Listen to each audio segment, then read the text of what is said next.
Tonight, stranded in the bitter cold all night long.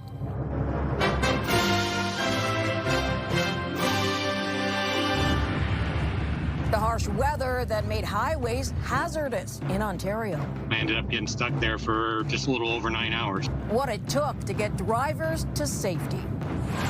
Vacations turned upside down. Canadians forced from their Cuban hotels. Somebody just said to us, oh, you know that at 4 o'clock we're leaving here. The reality for sun seekers caught in a crisis, causing blackouts and shortages. And taking home a piece of the Olympic dream. I'm going to buy everything. I'm not looking at the price tag. The souvenirs and mementos that have fans going wild at the Winter Games.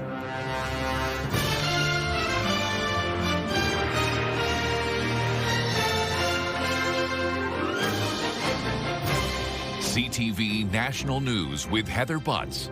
Reporting tonight, Mirella Fernandez. Good evening. A bitter cold settled in across Ontario, with the wind making it feel like minus 35 in some parts. It is a deep freeze hundreds of drivers had to endure all night after skidding off the highway. The stretch of road that runs west of London, Ontario to Sarnia was littered with vehicles that got caught up in blinding snow. It took hours for many to get help. Vehicles ditched, drivers stranded across southern Ontario highways. The blowing snow making it impossible to see and creating drifts impossible to get through. I ended up getting stuck there for just a little over 9 hours. There were 400 calls from drivers needing help, but with whiteout conditions, getting to them all was going to take time. We still have members of the motoring public on the highway. Rest assured that we do have resources coming to you. They said, yeah, if you've got a decent amount of gas, just keep your engine running, and I cleared away the tailpipe so I wasn't going to die of carbon monoxide. And I just waited. He got lucky. After 6 hours trapped in the car, a group of Good Samaritans helped him out. Others were rescued by snowmobile or fire crews. Some brought to a local community center to wait it out. But for how long? I called the OPP and I told the guy what was going on. He said he's been here 25 years and he has never seen it worse. This part of the province is close to the U.S. border, so there are trucks constantly going back and forth. Today, some clearly going nowhere. Tonight, Ontario Provincial Police tell me all the drivers who had been stranded have been rescued. That blast of Arctic weather that hit the London area in Western Ontario stretches to Toronto and as far east as Quebec. Environment Canada has issued a yellow cold warning for the Toronto area, where the wind chill is expected to make it feel like minus 30 overnight. Those dangerous wind chill values are likely to return Sunday night into Monday morning. And in Montreal, they are bundling up against the biting cold with daytime highs in the minus teens. Tonight, the wind chill will take it down to minus 28. Canadians looking to escape the cold often fly to Cuba. But this past week, Ottawa put out a warning about an energy crisis on the island. As CTV's Kamal Karamali tells us, it's now led to some Canadian travelers being forced out of their resorts. Everybody is also packed up and ready to leave. This is not the vacation these Canadians signed up for, being booted from their hotel in Cuba and taken to another resort. Somebody just said to us, oh, you know that at 4 o'clock we're leaving here. And we're like, what? No, we don't know anything about it. What the heck? They were told it's because of a fuel shortage, not enough of it to transport hotel staff from their homes to the resort. A lot of tears, people are crying. Yeah. I mean, they're the ones who lost their jobs. The country has been gripped by severe shortages of food, water, and medicine, while an energy crisis causes widespread blackouts and leaves taxis sitting idle in empty Havana roads. The fuel situation is chaotic, says this taxi worker. Chaotic after Cuba's primary oil supplier, Venezuela, had its shipments blocked and saw its leader captured by the U.S. At least 10 hotels closed across Cuba's northern coast, according to Air Transat. The Canadian airline adding local authorities have decided to temporarily shut down the facilities because of low occupancy rates. Cuban officials say the country will reduce energy consumption, including the tourism sector. There are more than 6,600 Canadians registered as being in Cuba, although Global Affairs says that number could be higher, and warning any Canadians planning on traveling there to be prepared to change their travel plans. If, in fact, they purchased a trip to Cuba, they really have to look at the possibility of backing it up with insurance. WestJet and Sunwing saying they're monitoring the situation closely for this couple now dealing with a crammed hotel. This advice for other Canadians. If you're a new traveler and you expect certain things like you would get in Punta Cana or Mexico, maybe now is not the time for you. For now trying to see sunny skies. Cheers. Through a darkening situation. Kamal Karamali, CTV News, Toronto. Ottawa is making more than $1 billion available to Canada Post as a repayable loan to keep the Crown Corporation afloat. The money being described as a short-term financial bridge to keep services running. Canada Post has warned back in November that it would need a bailout to overcome significant financial challenges. The money's on top of another $1 billion from Ottawa announced last year. Ottawa offering a different kind of support to Greenland. On Friday, Canada opened a consulate in the capital city of the Arctic island. Today, the Foreign Affairs Minister welcomed Danish officials onto a Canadian Coast Guard vessel. A small gesture meant to make a big impression. CTV's Abigail Beeman is there. You have been nothing but a friend. Canada's Foreign Affairs Minister met with her Danish and Greenlandic counterparts and toured this Canadian Coast Guard icebreaker vessel docked in Nuuk. And I thank the people of Nuuk and Greenland and Denmark for being so warm and welcoming to Canada and Canadians. We stand with you. It is deeply appreciated. It brings comfort and reassurance for the Greenlandic people to have a close ally and neighbor. Greenland wants to mirror Canada's newly opened consulate with a diplomatic presence in our country in the years ahead. This is a long-lasting relationship, but nevertheless, I feel that this is a kind of new beginning with the consulate in Nuuk. As for threats from Donald Trump about annexing Greenland, I don't think about it. No. At all. So. Do you think it was real, his threats? No. Leaders here say things are better than a month ago. Diplomatic talks with the U.S. are underway with new meetings scheduled. But the Danish foreign minister won't say if the U.S. has agreed to their so-called red line of sovereignty. We are not out of the crisis, and we do not have a solution yet. We are not there where we want to be yet. There is going to be a long track. So where we're going to land at the end, it's too early to say. Too early to say for a crisis that has dragged on for the people of Greenland. I spoke with one man today who said he still can't sleep a month later, worried about the American threat. Morella? CTV's Abigail Beeman in Nuuk. The Foreign Affairs Minister also speaking today about a stunning court decision in China. A Canadian man had his death sentence thrown out, and it comes just weeks after the Prime Minister's visit to that country. CTV's Jeremy Charon with what happens next. He's been detained in China since 2014, first given 15 years in prison for drug trafficking charges, later retried in 2019 and handed a death sentence. Now David Schellenberg has had that judgment thrown out. I do not have visibility on the reasons that they undertake particular decisions. But speaking with reporters in Nuuk, Greenland today, Canada's Foreign Affairs Minister did confirm she's raised his case with her Chinese counterparts several times. I am pleased with this development, and I look forward to continuing to advocate for Canadian consular cases around the world.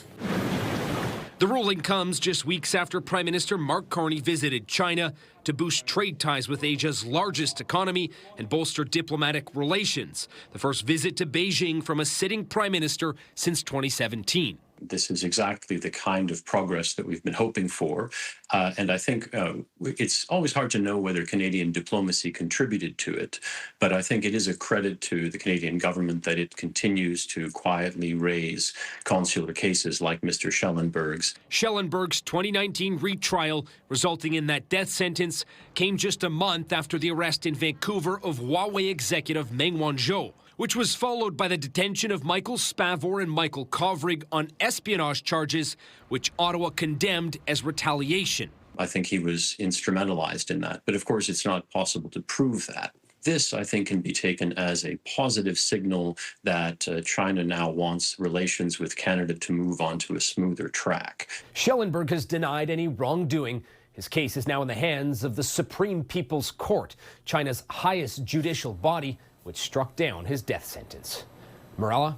CTV's Jeremy Sharon in Ottawa tonight. Canada has reached the podium on the first full day of the Milano Cortina Winter Olympics. Veteran speed skater Valerie Malte of La Baie, Quebec earned bronze in the women's 3,000 meters. It is the first individual Olympic medal for the 35-year-old and her third overall. Malte won silver in the women's 3,000-meter relay at the 2014 Games and gold in the team pursuit in 2022.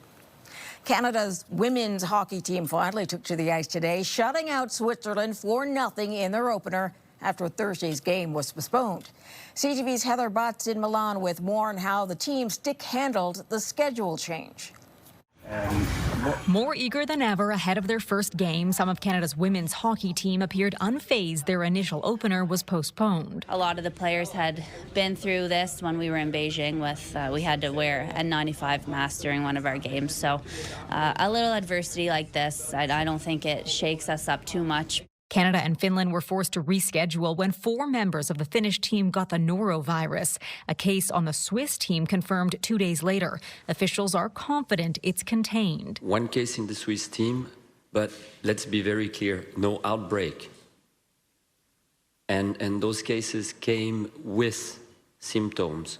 So again, what was done by the medical teams, super precise, super nicely done. Athletes say they are taking added precautions in dining halls and trying to keep their bubbles small. We've been washing our hands with soap and water like mad. Canada's women's team is considered an underdog at these games, the first since the PWHL put an added spotlight on the extraordinary talent within the sport. It's expected to be the strongest tournament yet. With the PWHL and how physical it's been, some of the other countries too growing and the girls getting stronger and bigger too. So it's super exciting, I think, from a fan's perspective to be able to watch this level of hockey here. Canada's snowboard cross team has suffered another setback, pulling a second athlete from competition due to injury. Marietta O'Dine withdrawing after fracturing her ankle during a training run. The Olympic medalist just returning from a different injury. I saw a completely different side of myself emerge from breaking a bone in November, such a short time away from the Olympics. I feel really proud of myself for the effort that I was able to put in and how I was able to show up here to the games. It was an exciting opening day for alpine action, though not the result Canada was hoping for. James Crawford managed to secure a top 10 finish in the men's downhill. It was the host country that came out strong. Italy claimed 2 podium spots in that race, thrilling a home crowd. Morella. All right, Heather Butts in Milan, Italy tonight. PEI's Progressive Conservatives have picked their new leader, and with that, the province's next premier. CTV's Maria Saru takes us through the narrow victory and what's on the new premier's agenda. Cheers around the room and warm hugs from cabinet ministers as Rob Lance and PEI's PC party celebrated a new chapter after a leadership race that split the room right to the end. Now, as the next premier, Lance is already turning his attention to talks with Ottawa. Energy. We have some energy capacity issues that everyone's well aware of. Last-minute voters had the chance to cast their ballots earlier in the day, facing a choice between a familiar face or a fresh start. One of them is, we saw his performance already, and I think he's doing great. Freshness. gets a say now in voting, isn't it? Lance served as PEI's interim premier for most of 2025, before stepping down in December to pursue the permanent leadership position of the party. His opponent was legal and business leader Mark Ledwell, considered an underdog in the campaign. Ledwell spoke to CTV News before the results were released. Well, I had a heavy tax reform package, a lot of reduction in taxes, a lot of moving money back to small business. It was a tight race, Lance edging out a win with just 53% of the vote. Despite that, he says the party is united. Leadership's races by their nature are oppositional, but they're not divisional. If turnout is any indication, members were engaged, with 87% casting ballots. Interim Premier Blois Thompson told CTV News the winner will be sworn in early next week, though Lance didn't confirm that. Maria Saru, CTV News, Charlottetown. Coming up. I think it's a little bleak. Troubling diagnosis for the Canadian healthcare system.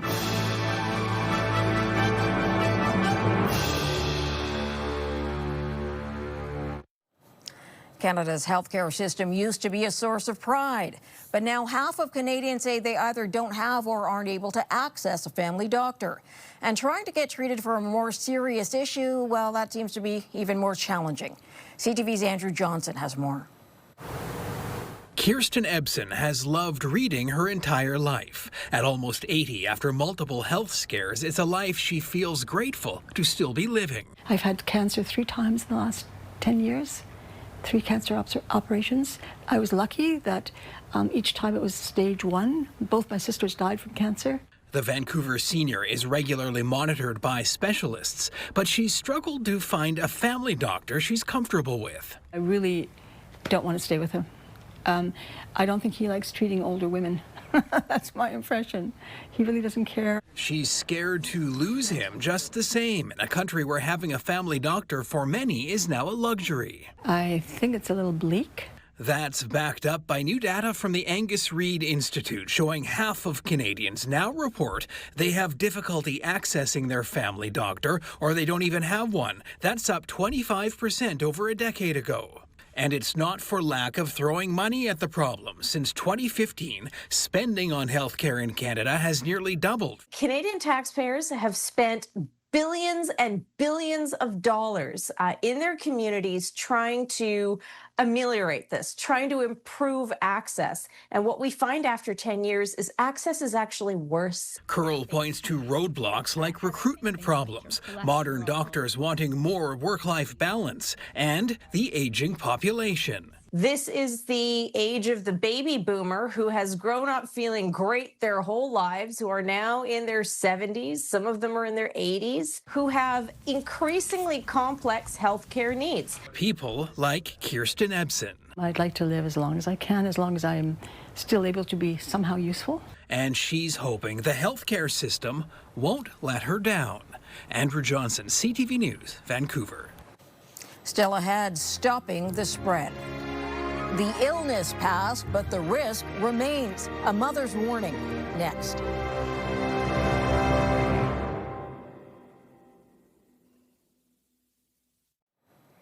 NBC News anchor Savannah Guthrie and her siblings have released a new video tonight appealing to the people who may have taken their mother.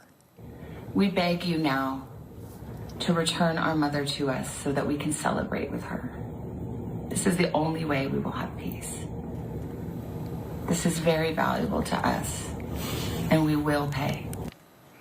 It has been 7 days since Nancy Guthrie was taken from her home near Tucson, Arizona. But investigators say they still don't have any suspects. 94 cases of measles have been reported in Canada so far this year. The highly contagious infection remains on the radar, not only here, but around the world. And as health agencies urge governments to do more, one Canadian mother is sending out a warning about the long-term risks of measles. CTV's Kathy Lee has that. Hi! This is Kimmy today, a happy 15-month-old. We first met her last year after she contracted measles as a baby, too young to be vaccinated. And while she appears well, her mom, Morgan Birch, says measles isn't something you just get over. The disease has weakened Kimmy's immune system. She's had few episodes of flu. She's had about 3 or 4 ear infections. 10 or 11 years from now, she can, her brain can swell and she can die. The warning comes as an international health agency calls on multiple countries, including Canada, to do more to stop the spread. Training healthcare workers to transmit confidence on vaccines to people, update the way that the healthcare services are offering vaccines. About 5,500 cases of measles have been recorded nationwide since the outbreak began last fall, a surge that cost the country its measles elimination status. While measles infections have slowed down or stopped across the country, Health Canada data shows in 2026, a total of 94 cases have been reported in 6 provinces, with the highest numbers in Manitoba and Alberta. The number of cases have slowed down, but they're not gone. And we know that tragically measles will continue to circulate until we get to a herd immunity threshold. To achieve herd immunity, medical experts say 95% of the population needs to be fully vaccinated. There are areas of the country that are at 95%, but there are others that are substantially below that. Health Canada says efforts have been made to make vaccines more accessible and to increase education around them. For Birch, that work feels urgent and personal because for her, the consequences of measles are just too real. Kathy Lee, CTV News, Calgary. Still ahead. Souvenir sensation, what fans are clamoring to find at the Winter Olympic Games.